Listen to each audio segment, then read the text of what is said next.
Hello साथीहरू, welcome to Mahendra blogs. पढिसकाएर म आज जान्छु साथीको रुमतिर। बाहिर हेर्दाखेरि घाम त लागिरहेको थियो। एक्लै भए पनि लहर लहर हिँड्दै साथीको रुमतिर जानु पर्यो भनेर रुमतिर हिँड्न लागेँ। यता अगाडि हेर्दाखेरि फुलहरू फुलेको देखेर झन् अगाडि हिँड्न मन लाग्यो। हिँड्दा हिँड्दा साथीको रुम नि आइपुग्यो। भित्र जाँदा त साथी पढिरहेको रहेछन्। साथीलाई के डिस्टर्ब गर्नु भनेर मैले धेरै नि डिस्टर्ब नि गरेन। त्यहाँ साथीकोलाई बसेर एकछिन कुरासुरा गरेर खाना खाएर म चाहिँ त्यहाँबाट हिँडेँ। अनि बाहिर निस्किँदा त बाहिर हेर्दाखेरि अर्को घाम लागिरहेको थियो।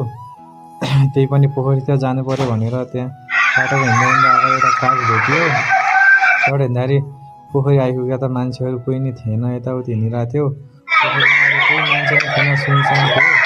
त्यति राम्रै लागिरहेको थियो। आज एक्लै भएर होला, खै कस्तो कस्तो लागिरहेको थियो। आज अघि त साथी हुन्थ्यो त हिजो अस्ति, आज एक्लै थिएँ। अस्ति बेला त साथी हुन्थ्यो मसँग।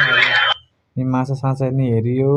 अनि जस यति घन्टा पोखरीमा बिताइयो, अब रुम जानुपर्छ भनेर म चाहिँ त्यहाँबाट हिँड्न लागिसकेँ। अनि आज त्यो पहिला बोटहरू नै दुई तिनवटा मात्रै थियो। आज दुई तिनवटा मात्रै बोट छ आज। अनि धेरै बोटहरू नि थिएन, दुई तिनवटा मात्रै बोट छ। मान्छेहरू बोट चढ्नलाई यहाँ उभिरहेछ